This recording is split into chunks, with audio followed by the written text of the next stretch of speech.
भगवान कहते हैं, मैं जिस पर प्रसन्न होता हूँ उसका ऐश्वर्य नष्ट कर देता हूँ।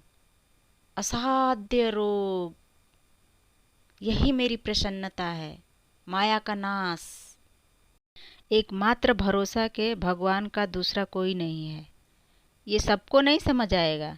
भगवान को रिझाकर लोक मांगोगे तो चैन से रह लोगे।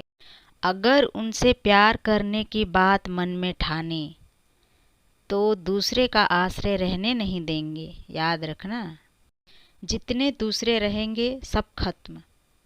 जितनी सांसें रहेंगी भयंकर कष्ट में जीवन व्यतीत करने के लिए दूंगा। ये दंड नहीं, पुरस्कार है।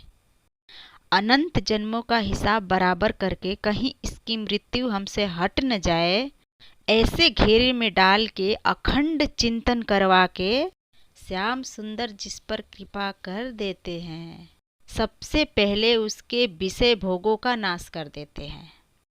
दूसरी कृपा उसके परिवार का कोई मित्र, कोई रिश्तेदार उसकी तरफ देखेगा भी नहीं।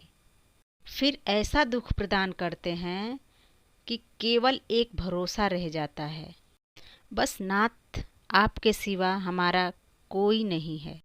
वहीं से चमत्कार प्रकट होता है। त्रिभुवन में उसकी कोई समानता नहीं कर सकता। जिस पर ठाकुर की कृपा, पर इस कृपा को हजम करने के लिए सत्संग किया जाता है कि पहले से तैयार हो जाएंगे। जैसे आर्मी की ट्रेनिंग होती है ना, ट्रेनिंग के बाद बॉर्डर पे लगाया जाता है, ऐसे ही संत जन ये ट्रेनिंग देते हैं। अब जो टिके तो टिके, नहीं घर बैठे जाके। अगर टिक गया तो गुरु मेहरबान तो चेला पहलवान। भगवान भी परास्त नहीं कर सकते, उसमें ऐसी सामर्थ्य आ जाती है। हर प्रभु के द्वारा दिए गए विधान को हंस करके स्वीकार कर लेता है। ऐसा नहीं कि उसे कष्ट होता है। ये लोक भाषा में भगवान कह रहे हैं कि जिस चिदानंद में वो सुख भोगता है वो ब्रह्मा को भी प्राप्त नहीं है जो भक्त को प्राप्त है।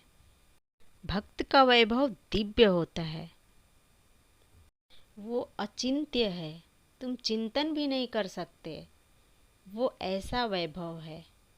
जब आप भगवत चिंतन करेंगे तो परिचय बड़े बड़े पुरुषों से मिलने लगेगा। जब कोई भगवत प्राप्ति के लिए चलता है तो भगवान ही गुरु रूप में उसे प्राप्त होते हैं।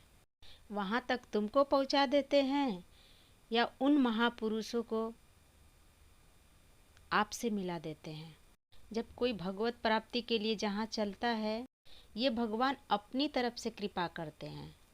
जो भगवान के चिंतन में मगन रहना अपना स्वभाव बना लेता है, उसका त्रिभुवन में कोई अमंगल नहीं कर सकता, उसका कोई बाल बाका नहीं कर सकता, चाहे वो करोड़ों करोड़ों उपाय क्यों न कर ले। अगर तुम जिस भाव से किसी को नीचा दिखाना चाहोगे, वही भाव तुम्हारा सर्वनाश कर देगा।